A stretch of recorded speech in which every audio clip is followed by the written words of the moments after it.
Em Atos capítulo 20, do versículo 7 ao versículo 12, e depois do 17 ao 28, a palavra do Senhor, que nela meditaremos, o Senhor falando através de tudo que foi registrado, Deus usando Lucas, que é a pessoa inspirada pelo Espírito para registrar todas essas palavras, essas histórias que nos falam até hoje.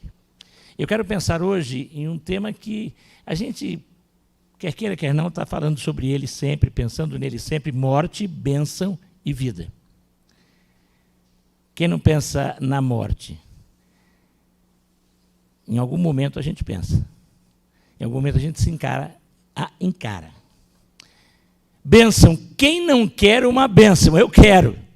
Eu sei que você também quer. Amém? Todos nós queremos bênção e precisamos de bênção. Sem bênção não dá para viver. Bênção é ação de Deus na vida da gente que nos dá a vida. E vida. Estamos aqui. Por isso, pensamos na vida. Morte, bênção e vida. No capítulo 20, no versículo 7, acompanhem, abra sua Bíblia. Em casa também faça isto. Até o versículo 12. No primeiro dia da semana, nós nos reunimos a fim de partir o pão. Paulo, que pretendia viajar no dia seguinte, falava aos irmãos e prolongou a mensagem até a meia-noite. Havia muitas lâmpadas no cenáculo onde estávamos reunidos. Um jovem chamado Eutico, que estava sentado numa janela, adormecendo profundamente durante a prolongada mensagem de Paulo, vencido pelo sono, caiu do terceiro andar abaixo. Quando o levantaram o corpo, ele estava morto.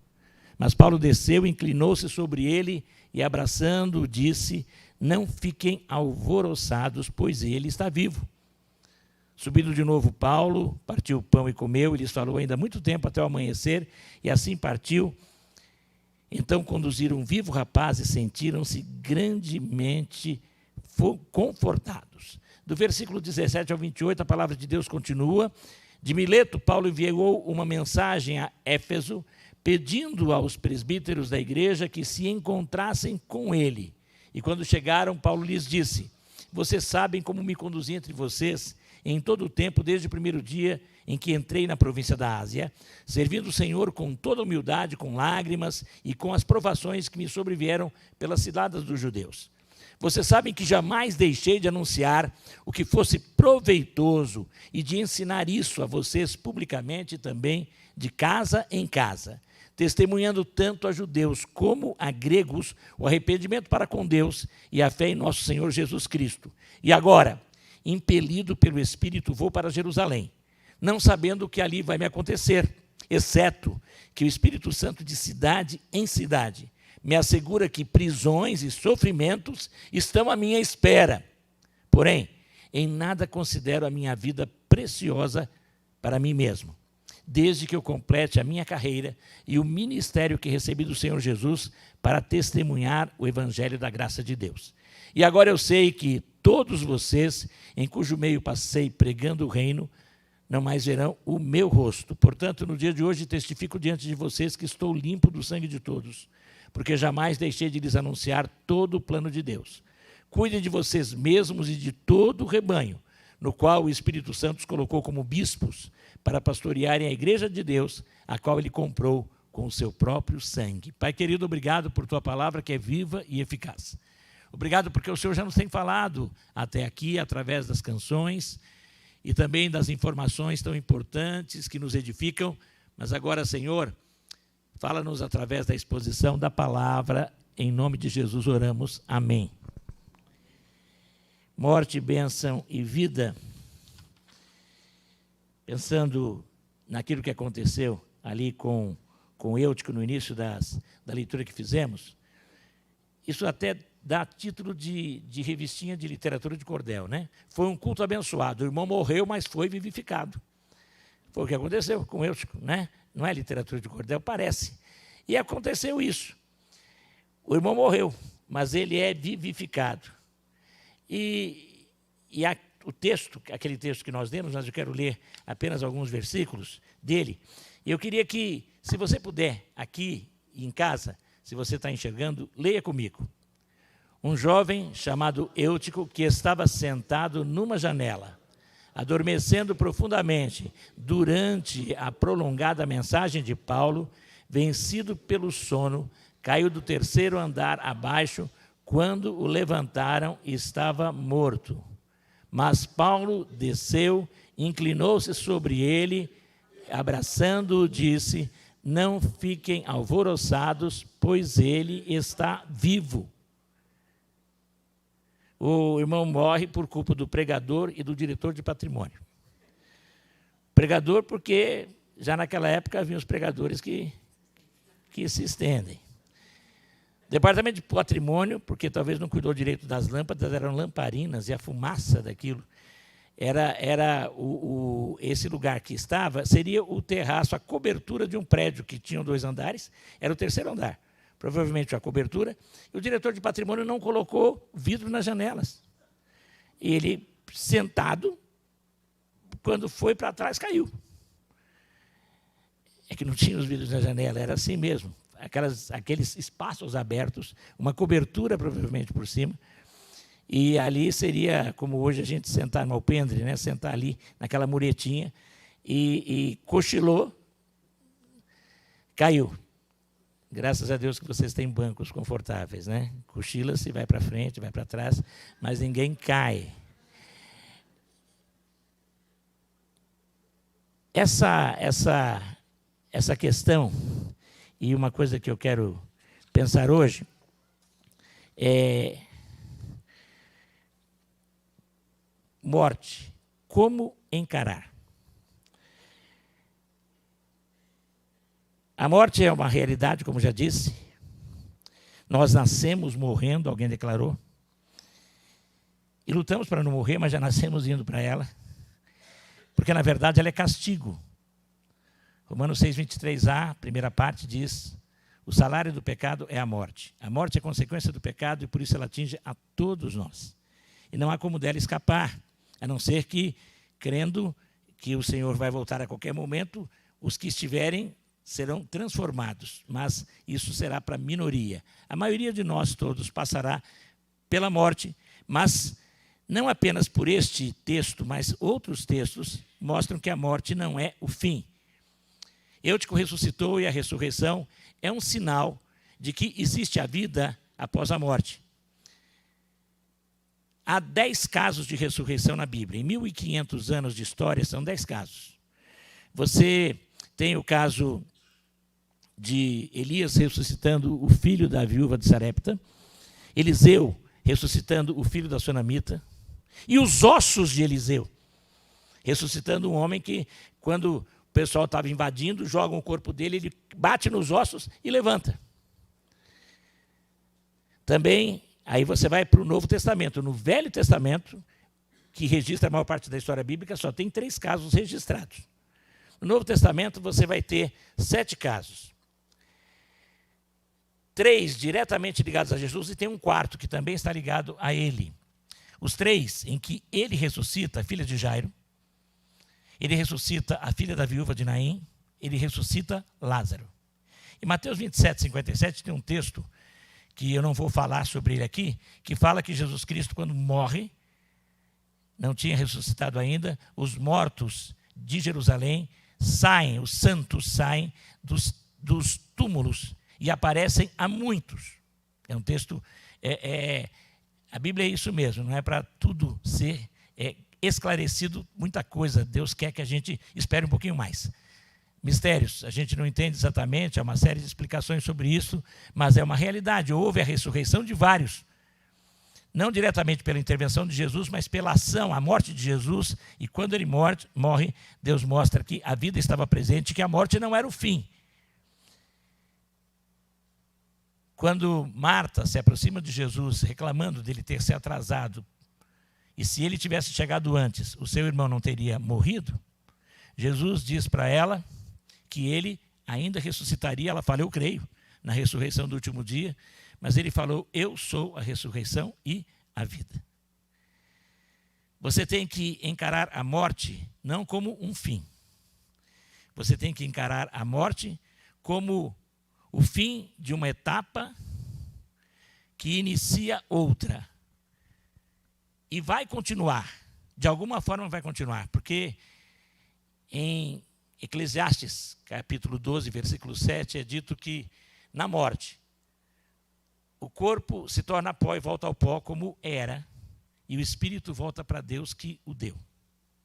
Todos continuarão após a morte, bons e maus, salvos e perdidos. Salvos aqui que têm sido, permanecerão para sempre. Os que não aceitam e continuam perdidos aqui, perdidos para sempre, permanecerão, mas continuarão. Quem continua com Deus é céu, quem continua sem Deus é inferno. Esta é a realidade que a Bíblia apresenta, que a palavra de Deus apresenta. Mas a morte não é o fim. De alguma forma, é um mal necessário. Por causa disso, este corpo realmente está condenado, mas o espírito pode ser salvo dependendo de ações e de uma atitude que podemos tomar aqui.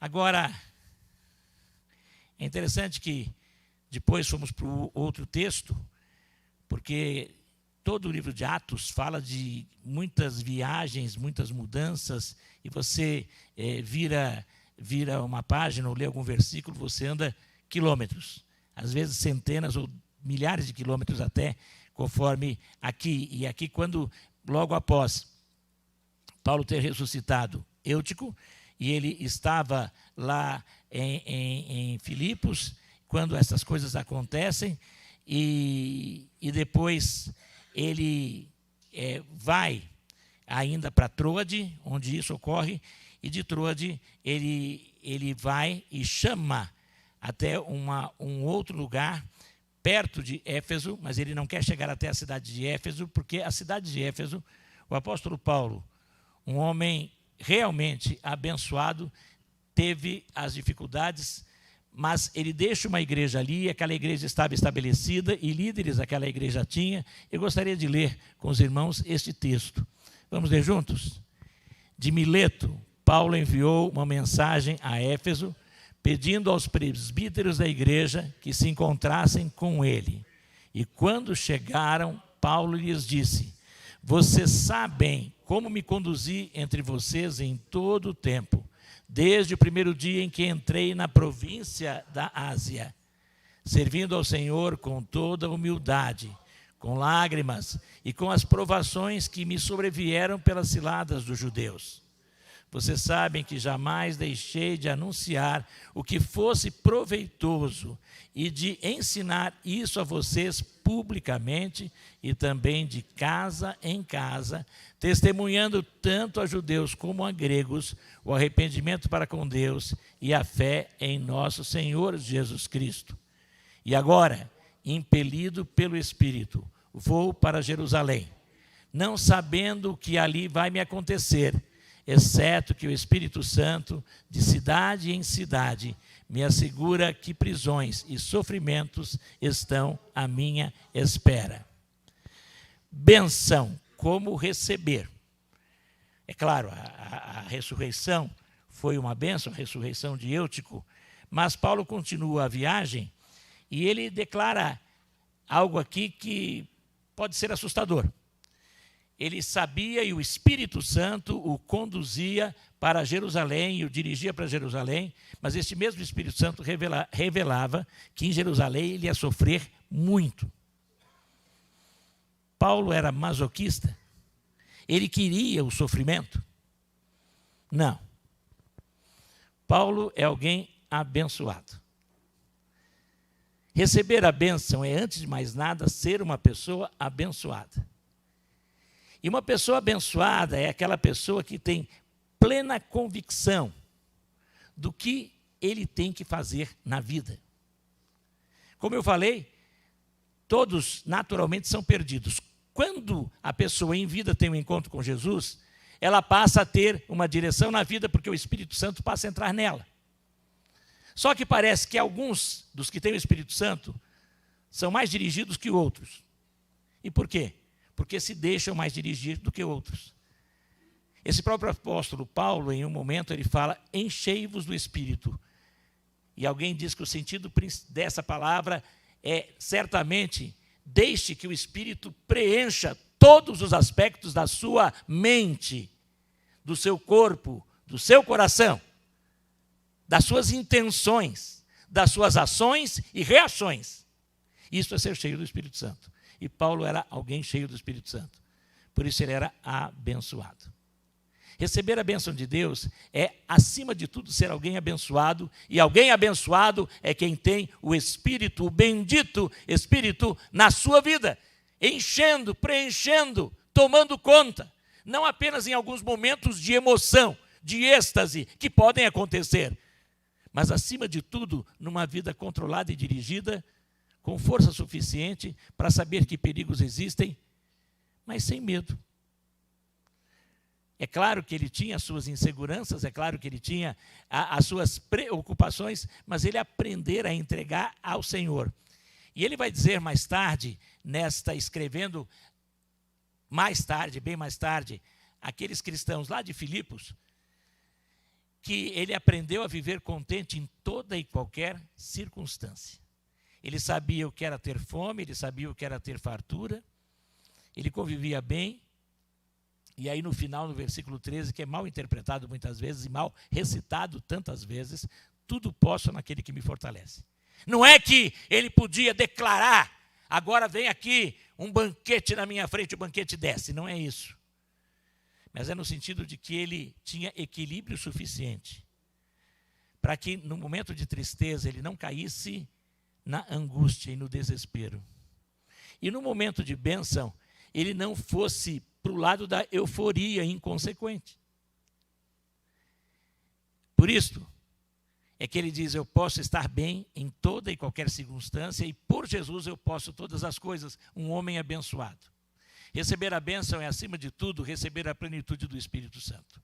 Receber a bênção, a grande bênção, é permitir que o Espírito Santo dirija. Isto você vai ter e receber, porque o Espírito está à sua disposição, à medida que você se abre para a palavra de Deus, orientado pelo Espírito. À medida que você ora no Espírito, não apenas uma oração de petição, mas uma oração de gratidão, de confissão, de intercessão. Uma oração em que você busca, acima de tudo, comunhão com o Espírito Santo de Deus. Nesse sentido, você vai ser abençoado. E quem é abençoado, abençoa. E quem é abençoado, cativa e atrai. Quem é abençoado, vai ser recebido. Alguns vão desprezar, como ele foi desprezado pelos idólatras lá na cidade de Éfeso, que quase o matam. Mas ele nem por isso desiste, continua e é recebido pelos cristãos de Éfeso, que nem precisa que ele chegue na cidade, que vão recebê-lo. E ali está a liderança da igreja, chamados de presbíteros ou anciãos, a mesma coisa. Depois é dito no versículo 28 que eles são os bispos, os superintendentes da igreja. Presbítero é alguém com maturidade para orientar e aconselhar. Bispo é episcopos, o que supervisiona e superintende. E o presbítero, que é chamado de bispo, portanto, a mesma função, com nomes diferentes, ele tem que pastorear. Ele é pastor.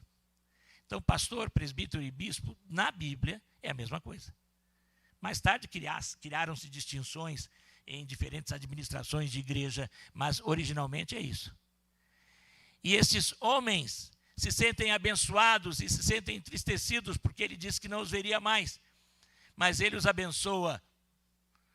Você tem que ser abençoado e abençoar. E à medida que você abençoa, você vai ser mais abençoado. Há uma declaração que fazemos aqui, quem é canal de bênção é abençoado, para continuar a ser canal de bênção, para continuar sendo abençoado, para continuar sendo canal de bênção, para continuar sendo abençoado, até chegar na glória. Esse é o sentido e o objetivo da vida. Você quer ser bênção?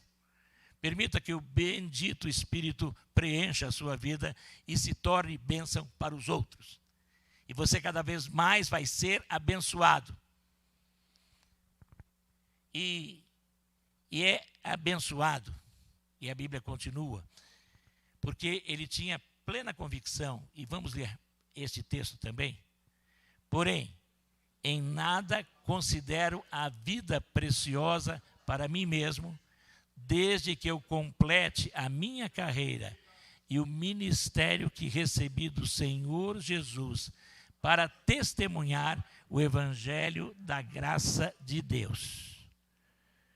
Cuidem de vocês mesmos e de todo o rebanho no qual o Espírito Santo os colocou como bispos, para pastorearem a igreja de Deus, a qual ele comprou com o seu próprio sangue. Vida, como valorizá-la? Como eu disse no início, tem que haver propósito. E Paulo tinha plena consciência do propósito. E o propósito de Paulo tem que ser o mesmo meu e seu. Eu já vi alguém dizer assim, quando falamos que Jesus, através de Jesus conseguimos perdoar, e a pessoa fala, mas Jesus era perfeito, ele era o próprio Deus. Realmente, ele é Deus, mas Deus homem. Mas aí Paulo chega e fala assim, olha, então vocês estão com dificuldade de olhar para Jesus, olhem para mim.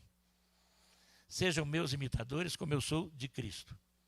Alguém poderia dizer, esse Paulo era soberbo, hein? Não. Esse Paulo fazia o que eu e você temos que fazer. Eu e você teríamos que viver uma vida tal que eu pudesse chegar para as pessoas e falar assim, olha para mim. Porque você vai, andando comigo, andar com Jesus. Porque eu ando com ele. Mas nós não fazemos isso porque a gente não quer assumir essa responsabilidade. Então, nós que dizemos que temos a vida eterna, não estamos vivendo a verdadeira vida, porque não estamos vivendo uma vida abençoadora.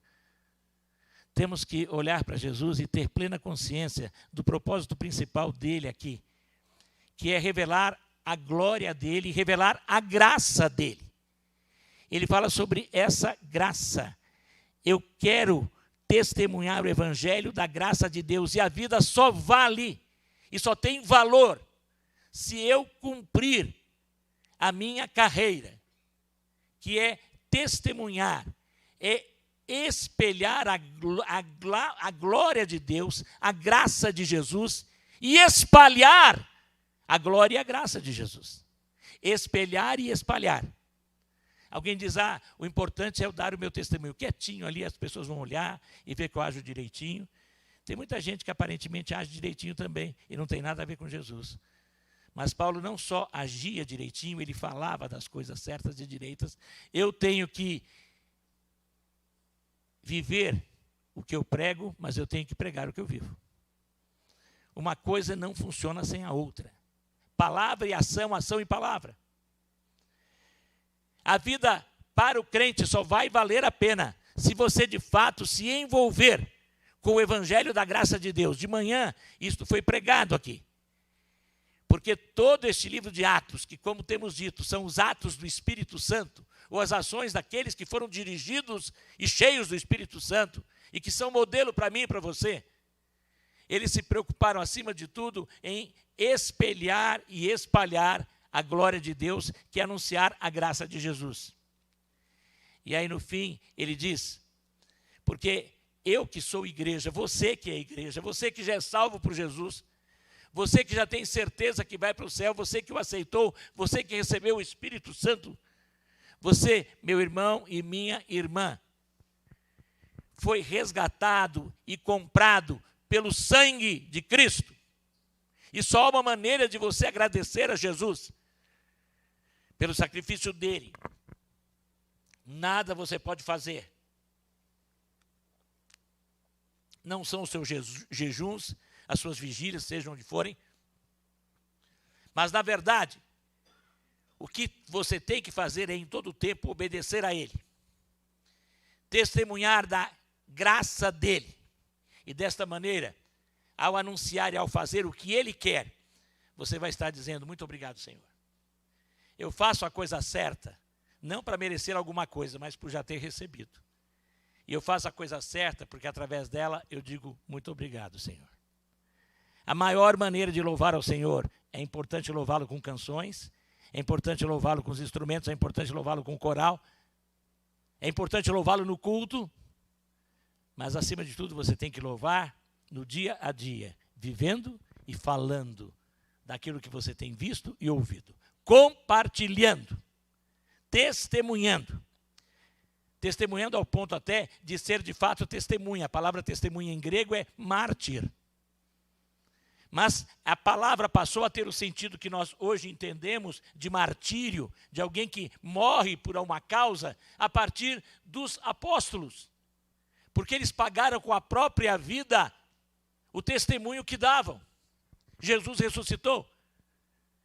Não posso deixar de falar daquilo que ele tem feito através de mim e em mim. E morreram por isso. E na verdade, quando fala-se ser fiel até a morte, ser fiel, não é que você vai ser, porque todos nós sabemos que falhamos vez por outra, mas se for o caso, até o ponto de morrer, se necessário for, pela pregação do Evangelho. E infelizmente há pessoas que hoje ainda pagam com a vida pelo seu testemunho. Ouvimos aqui no início do ano acerca de uma família que se converteu num país onde é proibido falar de Jesus como Salvador e Senhor, como aquele que morreu. Fala-se de um outro Jesus. E naquele país, depois que ela se converteu, o seu filho mais velho se converteu, e um dia indo para a cidade, do lugar onde ele morava, foi parado o ônibus onde ele estava, a polícia o pegou, ele ficou 2 dias sumido, apanhou, e a mensagem é essa: pare de ser e de seguir este Jesus. O irmão mais novo, 1 ano depois, se converteu, aconteceu a mesma coisa, só que eles não pararam. E ninguém sabe onde aquela família está. Conversei com quem nos falou, porque eles têm que estar escondidos, porque estão correndo risco de morte. Mas ela disse: olha, se eu morrer, porque foi oferecido para ela asilo num outro país. Ela disse: não vou sair daqui. Porque aqui eu conheci Jesus e aqui eu quero falar de Jesus. Vão me calar quando me matar. Existe gente assim hoje. Sim, porque na verdade Jesus pagou com a sua vida o preço da vida eterna que eu e você temos, se temos nele confiado. E a minha vida é pouco. O apóstolo Paulo mostra isso. E eu tenho que valorizar a vida a partir da maneira como eu a vivo, significando ela, vivendo-a para Jesus e por Jesus, testemunhando, testificando, anunciando a graça dele, como disse já e repito, espelhando e espalhando a graça e a glória de Deus. Morte. Encare a morte com a esperança da vida eterna. Ela deixará de ser uma coisa que deixa você assustado. Conversei com alguém nesses dias que falou que encarava bem a morte, mas tinha um medo tremendo de maldições, de coisas pesadas, medo de temores espirituais, porque todos nós carregamos a culpa se ainda não temos a certeza. Quando confiamos em Jesus e a Jesus na nossa vida, passamos a ter o perdão, a consciência de que toda maldição foi pregada na cruz e que agora somos livres e podemos ter a esperança que se torna na vida de quem tem o Espírito Santo a certeza da vida eterna. Só assim você pode encarar a morte de frente, sem temor e sem tremor. Bênção. Receba com alegria o que Deus lhe der. Esse mesmo apóstolo Paulo, quando fala sobre orar, ele diz também para em tudo darmos graças. Em tudo. Eu não agradeço por tudo, mas eu agradeço em tudo. Em todos os momentos, em todas as circunstâncias, há pelo que agradecer. E quando eu desenvolvo este espírito de gratidão, eu passo a cada vez mais valorizar as coisas boas e me preocupar menos com aquilo que me falta, porque eu vou ver que Ele tem me dado tanto. Uma pessoa disse que uma noite muito preocupada, depois de estar fazendo uma campanha de oração por um problema que parecia que ia ser o fim da sua vida, da sua família, o Espírito falou ao seu coração e ele entendeu que deveria agradecer, e ele começou a agradecer, e o Espírito falou: pegue um caderno. Ele pegou um caderno de 500 folhas, e ele ficou a noite toda, ele preencheu 2 cadernos de 500 folhas, ele preencheu 1000 folhas.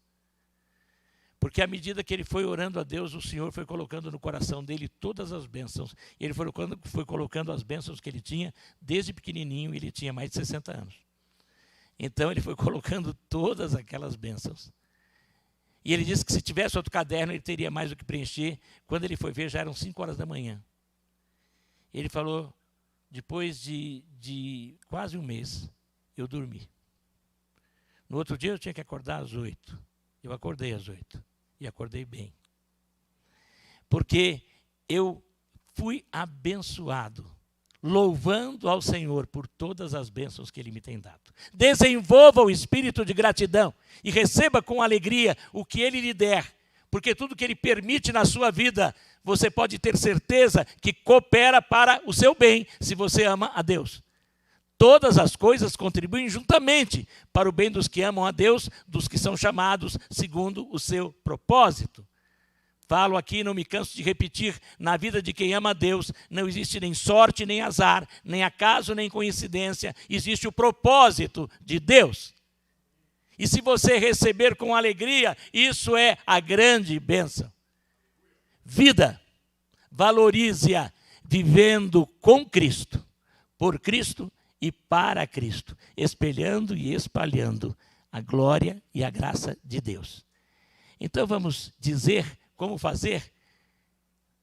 Vamos falar? Morte. Encare com a esperança da vida eterna. Bênção. Receba com alegria o que Deus lhe der. Vida. Valorize-a vivendo com Cristo, por Cristo e para Cristo. Enquanto o grupo que vai nos conduzir na canção de louvor vem à frente, eu convido você a fechar os seus olhos. Vida, morte, bênção e vida. Como está você nesse sentido? Você tem certeza da vida eterna? Você sabe para onde vai após a morte? Se você não tem essa certeza realmente, com certeza você tem razão de estar tenso, preocupado, mesmo que você não queira dizer isto. Mas lá dentro você sabe que não está bem. E o início de estar bem é recebendo Jesus como Salvador e Senhor da sua vida, através do poder do Espírito Santo.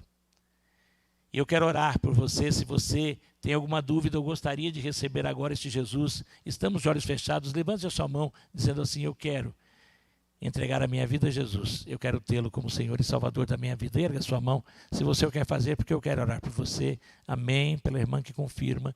Mas alguém, se você está em casa, coloque também isto, escreva amém para aquele irmão também que está erguendo a mão.